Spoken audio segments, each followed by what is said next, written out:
আসসালামু আলাইকুম। আজকের ভিডিওতে আমি দেখাবো কিভাবে মৃত্যু সনদের জন্য আবেদন করতে হয়। তো আপনারা জন্ম নিবন্ধন এবং মৃত্যু সনদ এই সকল আবেদন করার জন্য অনেক সমস্যার সম্মুখীন হতে হয়। তো এই ভিডিওতে আমি দেখাবো কিভাবে আপনারা খুব সহজেই আপনাদের আত্মীয় স্বজন এবং সকলের মৃত্যু সনদ নিজে থেকে আপনারা আবেদন করতে পারবেন।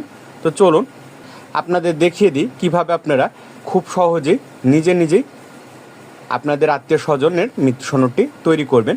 এর জন্য আপনাকে ক্রোম ব্রাউজারে গিয়ে লিখতে হবে bdris.gov.bd। এই ওয়েবসাইটটি আমি ডিসক্রিপশন বক্সে দিয়ে দিব, আপনারা ডিসক্রিপশন বক্স থেকে দেখে নেবেন। এই ওয়েবসাইটটি যে কোনো ক্রোম ব্রাউজারে লিখে ইন্টারপ্রেস করলে আপনাদের সামনে হোম পেজটি এখানে এভাবে চলে আসবে। দেখুন, এটি জন্ম এবং মৃত্যু সনদের আবেদন করার হোম পেজ। এখান থেকে আপনারা দেখুন জন্ম নিবন্ধন আপনারা আবেদন করতে পারবেন এবং মৃত্যু নিবন্ধনের জন্য আবেদন করতে পারবেন। তো আজকের ভিডিওতে আমি মৃত্যু নিবন্ধন কিভাবে আবেদন করতে হয় সেটি দেখাবো। এর আগে যেহেতু জন্ম নিবন্ধন দেখানো হয়েছে, তো এখানে দেখুন নতুন মৃত্যু নিবন্ধন আবেদন, এখানে আপনাদের ক্লিক দিতে হবে। এখানে যখন ক্লিক দিবেন আপনাদের সামনে এরকম একটি মৃত্যু নিবন্ধনের জন্য আবেদনের একটি ইন্টারফেস আসবে। সেখানে আপনাদের জন্ম নিবন্ধন নাম্বার, মানে যিনি মৃত্যুবরণ করছেন তার এখানে জন্ম নিবন্ধন নাম্বারটা এখানে দিতে হবে এবং জন্ম তারিখটি দিতে হবে জন্ম নিবন্ধন নাম্বার অনুযায়ী। তো মৃত্যু সনদ করার জন্য অবশ্যই জন্ম নিবন্ধনটি আগে করে নিতে হবে। যদি জন্ম নিবন্ধন না থাকে তাহলে আপনারা জন্ম নিবন্ধন করে নেবেন, কারণ জন্ম নিবন্ধন না থাকলে মৃত্যু নিবন্ধনের জন্য আবেদন সম্পূর্ণ হবে না।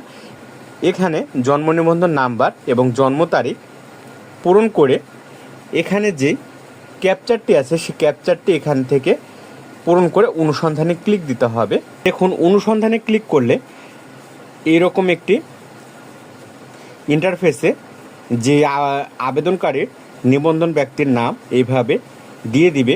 এখান থেকে আপনারা আইডেন্টি করে নেবেন যে আসলেই নিবন্ধনকারীর নামটি ঠিক কিনা। যদি ঠিক হয়ে থাকে এখান থেকে নির্বাচন করণে ক্লিক দিবেন। দেন এখানে বলছে আপনি কি নিশ্চিত, এখানে আপনি হ্যাঁতে ক্লিক দিয়ে দিবেন। তাহলে আপনাকে এরকম একটি আবেদন করার জন্য একটি ফর্ম দিয়ে দিবে। এখান থেকে মৃত্যুর তারিখ, মৃত্যুর কারণটি এখান থেকে সিলেক্ট করে দিবেন যে উনি কী জন্যে মৃত্যুবরণ করছেন, বার্ধক্যজনিত বা হচ্ছে এখান থেকে শারীরিক অসুস্থতা কী জন্য মৃত্যুবরণ করছে এটি এখান থেকে সিলেক্ট করে দিবেন। তারপরে দেখুন এখানে বলছে মৃত্যু ব্যক্তি স্বামী স্ত্রীর তথ্য বলি। তো এখানে স্বামী স্ত্রীর জন্ম নিবন্ধন নাম্বার, স্বামী স্ত্রীর জাতীয় পরিচয়পত্র নাম্বার, স্বামী স্ত্রীর নাম বাংলায়, স্বামী স্ত্রীর নাম ইংরেজি, এগুলো আপনাদের যেহেতু অপশনাল হিসাবে দিয়েছে আপনারা এগুলো দিতেও পারেন, না দিতেও পারেন, এগুলো সমস্যা নেই। কিন্তু এই দুইটা দেখুন রেড স্টার দিয়ে রাখছে, এই দুইটি আপনাকে দিতেই হবে। মৃত্যুর তারিখ এবং হচ্ছে মৃত্যুর কারণ এই দুইটি আপনাদের দিতেই হবে। এই দুইটি দেওয়ার পরে আপনাদের পরবর্তী বাটনে ক্লিক দিতে হবে। তো দেখুন পরবর্তী বাটনে ক্লিক দেওয়ার পরে মৃত্যু স্থানের বিবরণ, এখানে আপনাদের মৃত্যু স্থান বিবরণ এখানে দিতে হবে। যেমন দেশ, এটি বাংলাদেশ, এটি সিলেক্টে থাকবে। এখানে আপনাদের বিভাগটি সিলেক্ট করে দিতে হবে যে আপনি কোন বিভাগে বসবাস করছেন সেই বিভাগটি সিলেক্ট করে দেওয়ার পরে এখান থেকে আপনাদের জেলাটি সিলেক্ট করে দিতে হবে যে আপনি কোন জেলার বাসিন্দা। তারপর আপনার সিটি কর্পোরেশনটি সিলেক্ট করে দিতে হবে যে আপনি কোন সিটি কর্পোরেশন বা উপজেলার আন্ডারে আছেন। তারপর এখান থেকে আপনাদের পৌরসভা বা ইউনিয়নটি সিলেক্ট করে দিতে হবে। তারপর এখান থেকে আপনাদের ওয়ার্ডটি সিলেক্ট করে দিতে হবে।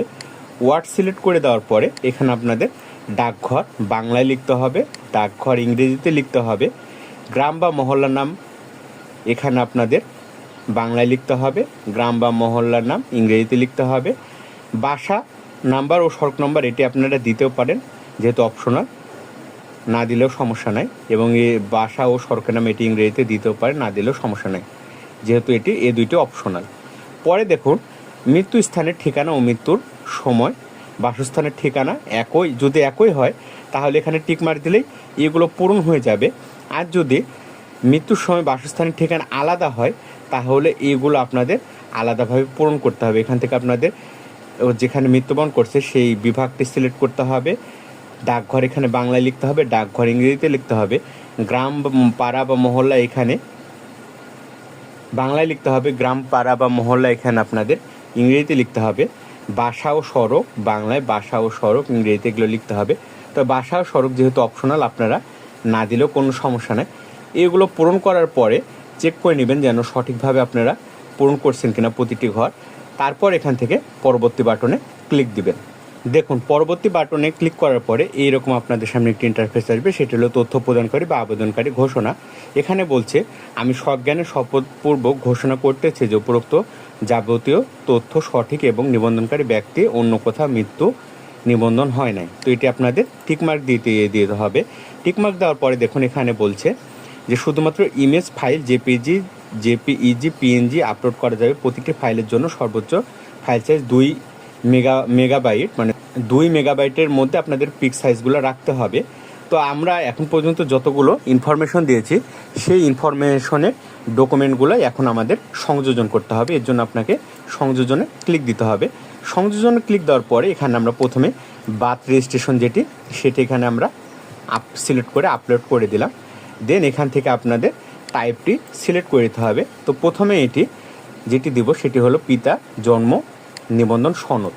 এটি সিলেক্ট করে দেওয়ার পরে এখান থেকে আপনাদের স্টার্টে ক্লিক দিলে আপনাদের এটা আপলোড হয়ে যাবে। আর যদি আপনারা বাতিল করতে চান তাহলে ক্যান্সেলে ক্লিক দিতে হবে। তো এখানে আমি স্টার্টে ক্লিক দিয়ে দিলাম। দেখুন এটা আপলোড হয়ে গেছে। দেন আবারও আপনারা আপলোড করতে চাইলে সংযোজনে ক্লিক দিতে হবে, আর বাতিল করতে চাইলে এখানে ডিলিট বাটনে ক্লিক দিতে হবে। তো আমি সংযোজনে ক্লিক দিলাম। দেন এখানে বার্থ সার্টিফিকেট সেটি আমরা এখনই আপনার আপলোড দেব। তো এখান থেকে আমরা টাইপটি সিলেক্ট করে দেব। তো এখান থেকে দেখুন পিতার মৃত্যুর প্রমাণ, এটি আমরা এখান থেকে সিলেক্ট করে দিলাম। দেন এখানে স্টার্টে ক্লিক দিয়ে দিলাম, এটিও আপলোড হয়ে গেল। তারপর আমরা আবার সংযোজনে গেলাম এবং আমরা এখান থেকে ট্যাক্সের কাগজটি স্থায়ী ঠিকানা হিসাবে সিলেক্ট করব। এর জন্য আমরা ট্যাক্সের কাগজটি এখানে নিলাম। দেন এখান থেকে আমরা স্থায়ী ঠিকানার প্রমাণটি সিলেক্ট করে দেওয়ার পরে স্টার্টে ক্লিক দিলাম। দেখুন আমাদের সমস্ত সংযোজনগুলো কমপ্লিট হয়ে গেছে, যেগুলো আমরা তথ্য এখানে দিয়ে রাখছি। তারপরে দেখুন আবেদনকারীর তথ্য। এখানে বলছে যে আবেদনকারী ব্যক্তির সহিত সম্পর্ক কী। তো এখানে আপনারা সম্পর্কটি দিয়ে দিবেন।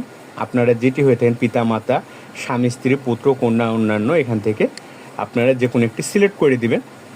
সিলেক্ট করে দেওয়ার পরে পিতামাতা ব্যতিরেকে অন্য কেউ না হলে আপনাকে এই ঠিকানাগুলো আপনাকে পূরণ করতে হবে। এখানে আপনার যিনি এখানে অন্যান্য দিয়েছেন, পুত্র দিয়েছেন, সেহেতু এখানে আপনার জন্ম নিবন্ধন নাম্বারটি দিতে হবে, জন্ম তারিখ, আবেদনকারীর নাম, ইংরেজিতে ইমেল অ্যাড্রেস প্রয়োজন হবে না যেহেতু এটি অপশনাল, ফোন নাম্বার এবং ফোন নাম্বার যে ওটিপি যাবে সেটি দিয়ে এখান থেকে সাবমিট করতে হবে।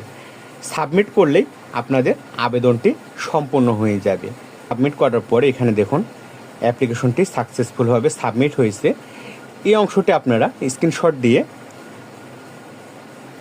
এবং আপনারা যেই ডকুমেন্টগুলো সংযোজন কপি জমা দিয়েছেন সেই সকলগুলো ফটোকপি করে আপনাদের ইউনিয়ন অফিস অথবা পৌরসভা বা সিটি কর্পোরেশনে গিয়ে জমা দিলে আপনাদের 1 মাসের মধ্যেই মৃত্যু সনদটি কমপ্লিট হয়ে যাবে।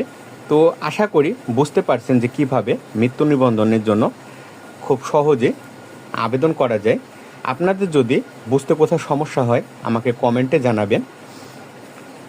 আজকের মতো এই পর্যন্তই। ভালো থাকবেন। আসসালামু আলাইকুম।